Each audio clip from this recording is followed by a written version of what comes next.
Ijaz taking his time to play himself in. Now he's scoring as quick as Saeed Anwar. And once again, Graham Thorpe giving that width, and Ijaz waiting for the ball to turn in onto him and placing it perfectly, beating the fielder there.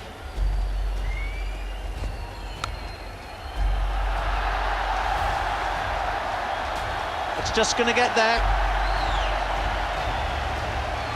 An excellent over from Cork until the last ball. That's gone for 4. Pakistan 137 for 1.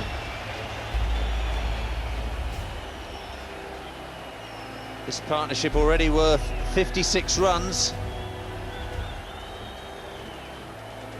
Ijaz took his time having a look at the bowling, but Saeed Anwar never bothers with those niceties.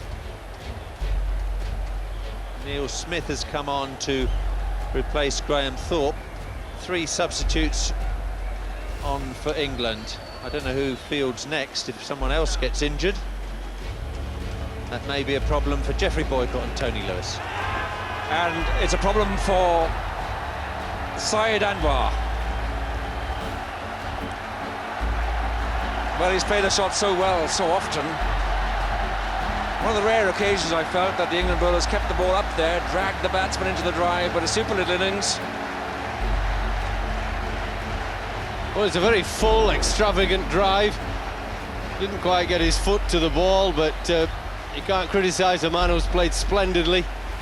And 70 runs he's made, 71 runs of 72 balls. That's fine going. He put them in a very, very strong position. 139 for 2. Inzamam-ul-Haq is the new batsman, and here's a talented young man.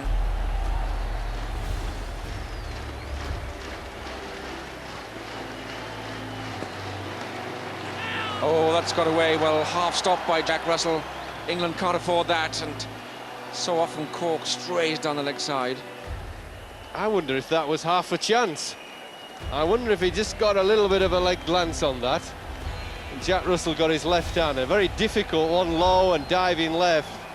Yeah, I think that was just about a chance. Certainly a bat, you're quite right. Certainly a...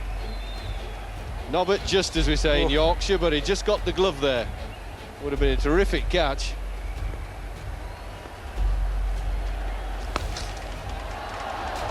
Well, he got the ball to help him. 4 runs, he got the full toss on leg stump, which is a gift when you're struggling a bit.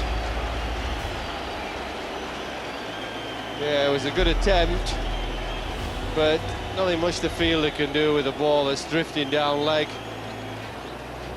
And just walloped it, really. Got it on the full toss, as Tony says. Now we have a change of bowling again. Peter Martin takes it up for England. And it's a fine shot. Couple of bounces and a roll. The straight drive. Well, that was a good shot. Bit of a jolt for Martin, who's come back.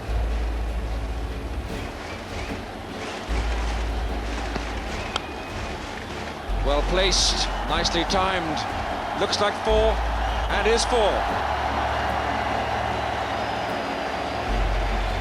50 for Ijaz. Full of patience and deflections and nudges and prods, but over the last 3 or 4 overs, he has some really good shots. Started off the drinks break with a lovely lofted drive over mid-on, and he's on song.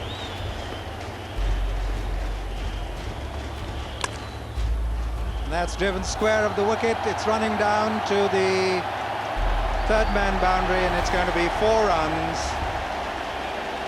190 for 2. Ijaz throughout his innings has worked the angles brilliantly. He knows exactly where the fielders are, and he angled his bat there and got the ball away behind point.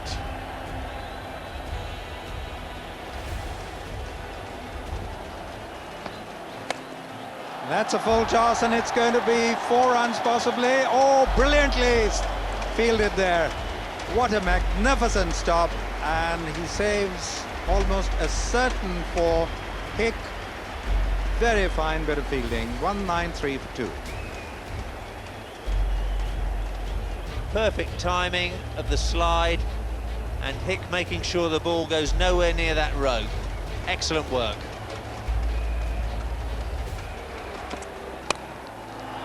And this one's going to be 4 runs. Hick this time cannot cut it off.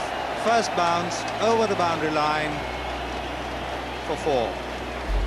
199 for 2. Ijaz has paced this innings superbly. Once again, he's gone for that gap at wide third man. The bat angled away. He'd probably have liked to have seen it go over extra cover. It ended up at wide third man. It's gone for 4. 199 for 2.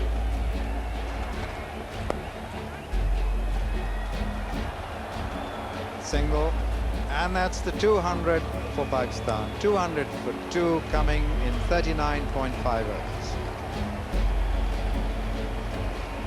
Just 50 required for Pakistan.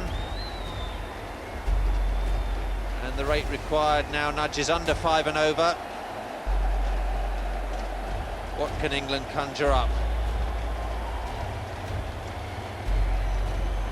Still, Pakistan have to play it cautiously.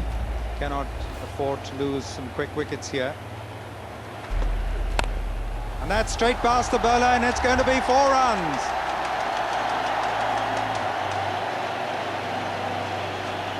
$204 for 2. Crowd beginning to sense victory here for Pakistan, but still a long way to go. And straight past the bowler again, and this could be another 4, but there is a fielder trying to cut it off. He can't. And the roar tells you all. Another 4, 211 for 2.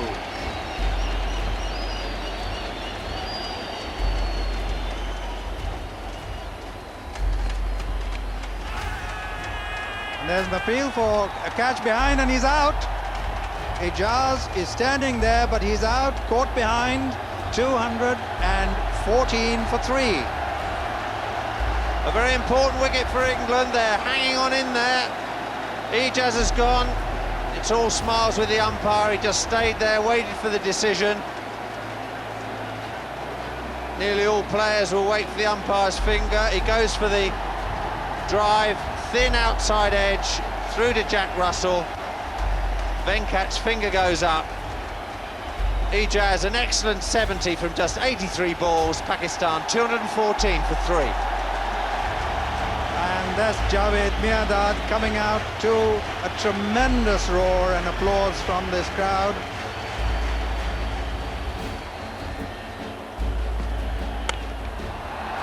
What a blow. What a bludgeon.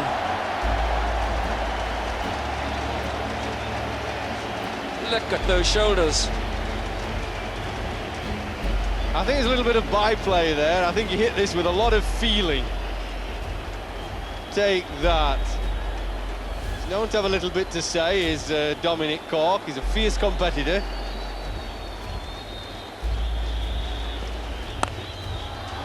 That's 4 runs. No need to chase, as they say. Crashing through extra cover. Inzamam just stepping back,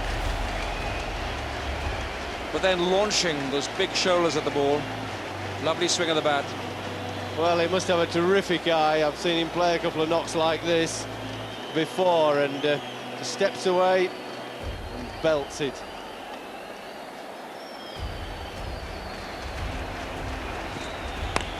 Oh, well.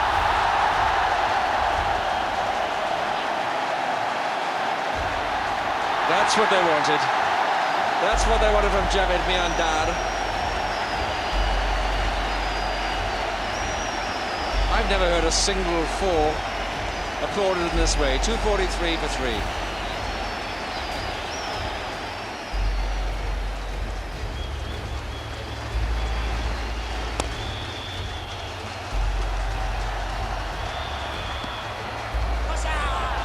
Nice bit of fielding, pushed wide a bit on, 1 run coming.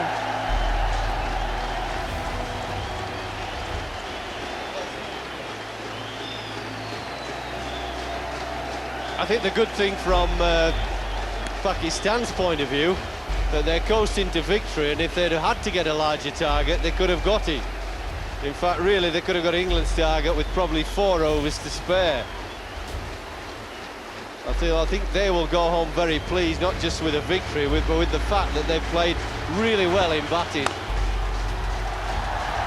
There we go, that's it. Inzamam plays a classical on drive, turns and walks away. 250 for 3. And Pakistan win this group qualifying match. Mike, tough luck today. You must have been disappointed only getting 249 after being 135 without loss at the halfway point. Yeah, I think we could have got maybe 20 or 30 more, and that might have set a more challenging total for the Pakistan team. It's very tough defending totals out here in these conditions, isn't it? I mean, there's nothing in it for the seam bowlers, and the spinners are getting sorted out very quickly. Yeah, it's difficult. It was a very flat wicket, not much there for the seamers, as you say, and the finger spinners weren't getting much purchase, and that's probably why we needed, 280 or so to defend. Well, the foundation of Pakistan's success with 3 super partnerships of 81, 58 and 75, and the batsmen involved Aamer Sohail, Saeed Anwar, Ijaz Ahmed and Inzamam-ul-Haq. Terrific batting, and of course great to see Javed Miandad backing action again. As for England's bowling, well, I'm afraid there was a bit of latitude given the early batsman outside off stump, but it was tough for them. I think it's best just to note the figures and say better luck next time. No variety, that was the difference between the 2 attacks. England a little bit plain on the day. And so Pakistan win by 7 wickets. And now for his thoughts on the day's play, let me turn to Geoffrey Boycott. Geoffrey. Well, I think it's 1 step forward and 1 step back. I mean, it's nice to see Michael Atherton opening the innings again and playing splendidly. Robin Smith up there, either him or Stewart playing shots, that worked. Hick at 3, Thorpe at 4, that's fine. Stewart will probably have to bat 5 because I can't see Fairbrother being fit for the quarter-final. That's okay, the batting then. Dermot Reeve's got to play, in my view. And I'd like to see a bit more variety in the bowling. I think Neil Smith's got to play. When you play on flat pitches like this, it doesn't move off the seam. You might get a bit of swing early on, you've got to use a slower ball occasionally, but you must have spinners. And you've got to back those spinners up with brilliant fielding. I thought the fielding was better, Jeff, today. Better today, and that's what they've got to do, keep on improving on the fielding, get as good as they possibly can, work hard on the opposition. That is where their strengths are and weaknesses, so you deny them maybe 10 or 15 runs when the opposition is batting, because these games are won and lost by 10 or 15 runs. And we haven't got a wrist spinner, so there's nothing we can do about it. But I'd like to see 2 spinners playing. I think that's very important for England. So what we're saying is there's still hope. All is not lost yet. Let's take a look at Group B, see where we stand in that one. England lodged at 4th place there, but definitely qualifying for the quarterfinals. Pakistan move up to joint 2nd with New Zealand on 6 points, but England firmly off to Faisalabad for the quarterfinal. What news of Group A? Here's Harry Gratian. The location was Pune in India for one of the most sensational results in cricket.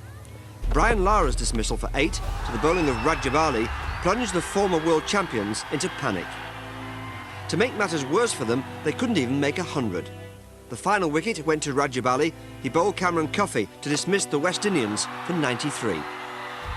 The celebrations which followed were totally justified. Kenya have never before qualified for the World Cup. The West Indies were once the undisputed kings of all form of international cricket. At 500 to 1 before the Cup began, Kenya were no hopers. They still are, but the result has thrown the Group A table into turmoil and undeniably brought the World Cup to the boil. So Sri Lanka lead the way, followed by Australia and India. The West Indies are still 4th, courtesy of a better run rate, but face Australia tomorrow. It's one of the most significant games in West Indian cricket history. Well, that's it from Karachi, and that's the end of England's group qualifying matches. Tough out here today for them, but I think they'll learn some lessons. It was good to be in the real stuff with big crowds at last. So they're on the way to Faisalabad for their quarter-final match. The 2 quarter-final matches we played next Saturday, one in Faisalabad in Pakistan, the other in Bangalore in India. And you can see highlights of them on Saturday evening on BBC One at 11:40. Until then, from us all, goodbye.